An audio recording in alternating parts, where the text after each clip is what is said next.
And so you've installed the regulator into your air reservoir and you're very happy and confident with the work that you've carried out here. You've set yourself the goal, as I've asked you to, with the number of shots you wish to achieve and the energy or power level in foot-pounds or joules of this string of shots.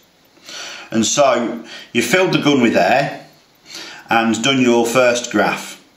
Now let's imagine that you've either A, got slightly more power than you would wish for and less shots, or B, slightly less power than you would have wished for and more shots. And so when we're talking about slightly, I'll say a figure of between 20 and 35 feet a second, either more or less. This sort of parameter is the parameter of adjustment that's normally in an unregulated air rifle. It's built in by the manufacturers so they can set the gun up when it's unregulated. So as we've already discussed, you might have a hammer that's adjustable in length, a hammer spring which can be compressed or decompressed to adjust its compression and force firing the hammer forwards, an adjustable screw on the transfer port to cause a restriction, and some guns have an adjuster or packers on the outlet valve spring. And so there will be some adjustment built in by the manufacturer so that he can adjust the power to where it's supposed to be when it's unregulated. So if your graph is slightly over power or slightly under power, you should be able to just use these simple adjustments to achieve what you wish. So the last thing that you want to be doing, and I'll say that again, the last thing that you want to be doing at this stage is adjusting the pressure of the regulator itself. I think people tend to think that the power is to do with the regulator. It is in a way, but very little. Most of the adjustment is in this section of the gun. And so I'll explain why. Firstly, you mustn't touch the regulator. Okay. So this is why you shouldn't adjust the regulator for small power adjustments. When your gun is unregulated and you fill the reservoir to 3,000 pounds per square inch, there is going to be a great deal of force pressing the outlet valve shut. Far more force than the outlet valve spring applies. Off the top of my head, without doing any calculations, I think if you've got a piston of about 5mm diameter and 3,000 pounds per square inch of pressure, that's enough to lift an 80kg weight off the floor. So if your valve head is 6 to 7mm, even if you've only got 100 bar, 85, 100 bar coming through the regulator, the amount of force pressing the outlet valve shut is immense. And so that is why you shouldn't adjust the regulator. So we'll pretend that this regulator is set at 100 bar. You've got 35 feet per second more power than you want. And so what do? You think, I know what's the matter. I'll adjust the regulator. And you adjust the adjustment screw and you drop the pressure on the regulator by 10 bar and drop it to 90 bar. In doing that, you've reduced the force keeping the outlet valve shut by 10%.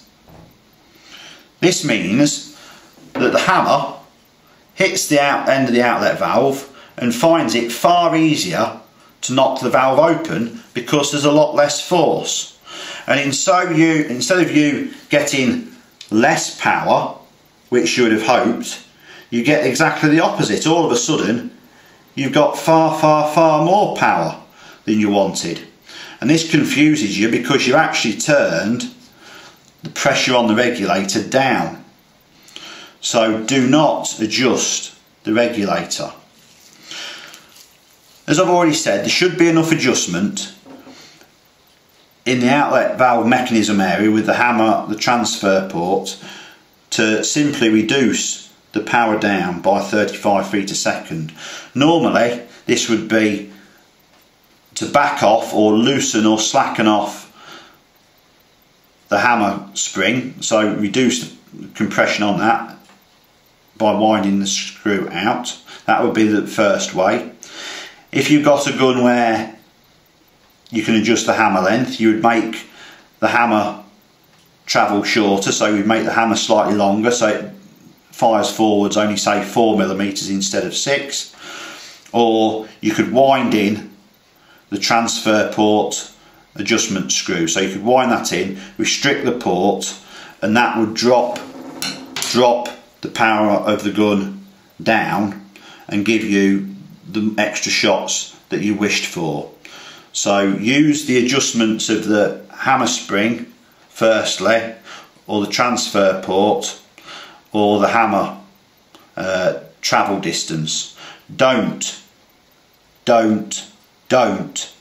wind the pressure down on the regulator, because it'll put the power up as opposed to putting the power down. Adversely to that, but in exactly the same way, if the power is less than what you would have hoped for, again, don't adjust the regulator by putting the pressure up.